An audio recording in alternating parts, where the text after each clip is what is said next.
Salut les progresseurs.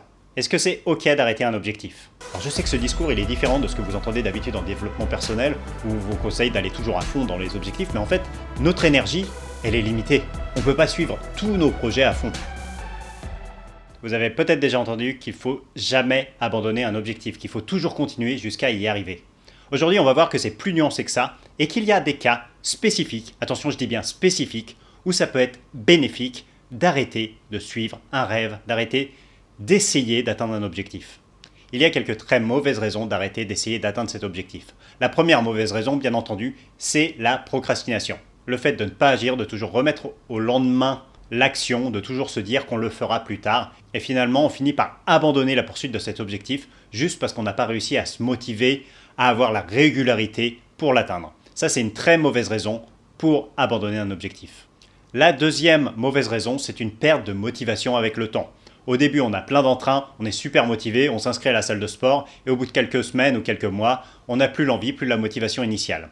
Ça veut simplement dire que vous n'aviez pas la bonne méthode pour vous motiver. Vous comptiez trop sur votre élan initial et pas assez sur le fait de se créer une habitude, pas assez sur le fait d'avoir une raison interne très forte d'atteindre cet objectif. Et donc, vous n'aviez juste pas assez de carburant à l'intérieur pour continuer à agir sur votre objectif toute l'année. La troisième mauvaise raison pour abandonner un objectif, c'est le fait de ne pas avoir de résultats comparés aux autres. Si vous vous comparez aux autres qui ont des résultats plus rapidement que vous, ça va être très facile d'abandonner un objectif important pour vous. Pourquoi? Parce que ça semble facile pour tout le monde et difficile pour vous. En réalité, en se comparant aux autres, on se trompe systématiquement, parce qu'on compare les succès des autres à nos échecs, et jamais l'inverse. On ne voit pas toutes les difficultés que l'autre a éprouvées, on ne voit pas tous les gens qui échouent, on va juste se comparer à une personne qui a réussi, et se dire qu'en comparaison, nous, on est beaucoup moins bien.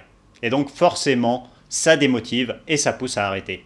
Alors qu'en réalité, vous étiez peut-être très proche d'atteindre votre objectif si vous aviez continué. Une quatrième mauvaise raison pour arrêter d'atteindre votre objectif, c'est le regard des autres. Si vous avez des critiques de quelqu'un de votre entourage, si vous avez des critiques de vos proches ou d'inconnus, vous risquez d'abandonner un objectif qui était pourtant hyper important pour vous, juste parce que c'est trop dur de soutenir le regard des autres. Ça arrive plus régulièrement qu'on ne croit, donc ne laissez pas les autres vous décourager. Il n'y a que vous et vous seul qui savez ce qui est important pour vous, donc faites-vous confiance et n'écoutez pas trop les critiques, surtout si elles ne sont pas constructives. Bon, on a vu les mauvaises raisons, mais il y a aussi des bonnes raisons d'arrêter un objectif en cours, et ça, on n'en parle jamais. J'ai jamais vu de vidéo qui parlait de ça, et donc j'ai envie de vous partager mon expérience sur le sujet, pourquoi j'ai abandonné certains objectifs et pourquoi je suis content de l'avoir fait. La première bonne raison d'arrêter un objectif, c'est quand vous vous rendez compte au fur et à mesure que ça ne correspond pas ou plus à vos valeurs importantes. Peut-être qu'au début, quand vous avez commencé, vous pensiez que ça vous aiderait à atteindre un niveau de bonheur supérieur, mais au fur et à mesure, vous vous êtes rendu compte que pour arriver à cet objectif, vous devriez faire des choses qui vont trahir vos valeurs importantes. Peut-être qu'il faudra mentir, peut-être qu'il faudra tricher. Et à ce moment-là, ça peut être sain de se dire, non, ça ne correspond pas à ce que je voulais au départ, donc j'arrête. Une deuxième bonne raison d'arrêter un objectif, c'est si vous vous rendez compte en cours de route que le prix à payer pour atteindre cet objectif est finalement trop élevé par rapport à ce que vous êtes capable de mettre. Au départ, vous pensiez peut-être que ça allait être facile, et vous vous rendrez compte que c'est beaucoup plus difficile que ce que vous pensiez, et que cet objectif n'est pas si important pour vous. Donc si vous vous posez calmement, vous réfléchissez pendant un quart d'heure, et que vous vous rendez compte que le prix à payer par rapport aux bénéfices attendus est beaucoup trop élevé, ça peut être intéressant de changer cet objectif, voire de le supprimer. C'est d'ailleurs ce qui s'est passé pour moi sur cette chaîne YouTube cette année, où mon objectif c'était de doubler chaque année mon nombre d'abonnés, donc de passer dans un premier temps de 1250 à 2500 cette année, ce que j'ai réussi à faire, mais mon objectif initial c'était ensuite d'arriver à 5000 dans un an, à 10 000 dans 2 ans, et en fait je me suis rendu compte que pour arriver à ce résultat, il faudrait que je fasse beaucoup plus de vues, et donc des vidéos plus grand public, qui m'intéressent moins à faire. J'ai testé cette année, c'était intéressant, c'était un bon challenge, mais je ne vais pas continuer cet objectif en 2024 parce que c'est quelque chose qui ne m'apporte pas grand chose personnellement. La célébrité, ça m'intéresse pas. Être youtubeur à plein temps, ça m'intéresse pas. Moi, je veux juste faire des vidéos qui ont un impact sur la vie des gens, principalement sur la vie des timides. Faire des vidéos sur une personnalité, c'était sympa, mais ça me prenait énormément de temps pour le peu de bénéfices que ça m'apportait. Surtout que je déteste passer 10 heures à faire un montage d'une vidéo, donc je vais pas continuer à faire ça. La troisième bonne raison d'arrêter un objectif, c'est quand on se rend compte qu'on faisait cet objectif pour de mauvaises raisons. Encore une fois, ça résonne avec ma chaîne YouTube, où je pensais que faire plus de vues, ça m'aiderait finalement à toucher plus de personnes timides, mais en réalité ça a apporté un public différent. Un public plus intéressé juste par le côté divertissant et qui n'avait pas forcément envie de mes conseils sur la timidité, sur la confiance. Je me suis rendu compte que faire plus de vues, ça nourrissait juste mon ego et que ça n'aidait pas vraiment les timides à aller mieux. Donc je faisais ça pour une mauvaise raison qui était de nourrir mon ego. Et ça, c'est jamais très bon. Alors comment arrêter un objectif? Il faut jamais arrêter un objectif sur un coup de tête, surtout si c'était un objectif important pour vous. Il faut se poser, comme je l'ai fait moi là pendant quelques semaines, se demander si on veut vraiment continuer, si on peut modifier cet objectif, qu'est-ce qu'on peut faire pour le rendre compatible avec nos valeurs, pour retrouver la motivation et aussi pour ne pas avoir de regrets. Oui, ça faisait déjà quelques semaines, voire quelques mois que je me rendais compte que faire plus de vues, ça n'était pas un objectif idéal. Mais j'ai quand même décidé de continuer, d'atteindre ce premier palier d'objectif qui était à 2500 pour pouvoir faire un bilan. Et là, à 2500, je me rends compte qu'effectivement, le fait d'avoir doublé mon nombre d'abonnés, ça n'a pas eu l'impact que j'imaginais au début. Et donc que ça ne sert pas à grand chose de courir après les vues pour réussir à impacter la vie des gens. Il fallait que je fasse cette erreur, mais il fallait que je la continue jusqu'au bout pour me rendre compte justement que ça ne me correspondait pas, que ça ne correspondait pas à mes valeurs. Faire des vidéos divertissantes, voire putaclic, oui, c'est sympa pendant un moment, mais au bout d'un moment, c'est un peu creux. Et je commençais à m'ennuyer à les faire.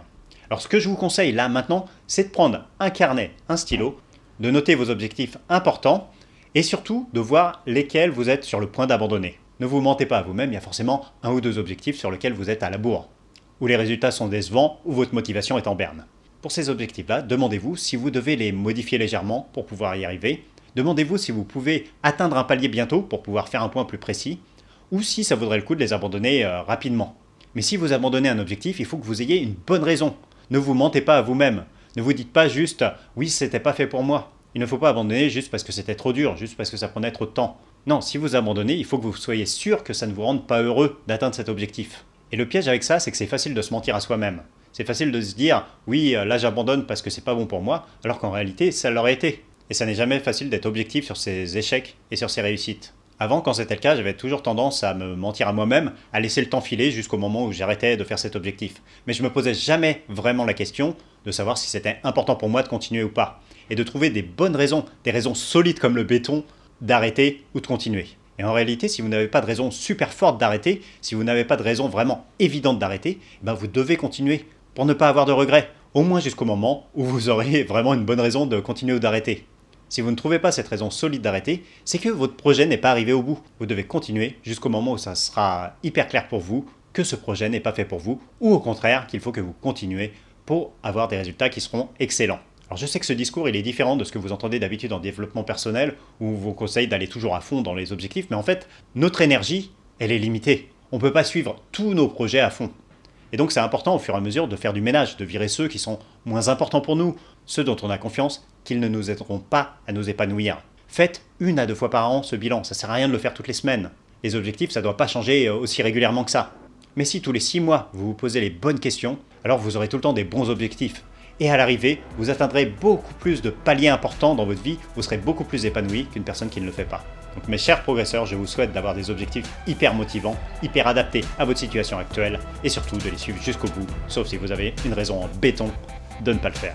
C'était Hervé, le Capitaine Progrès, vive les progrès, et à bientôt.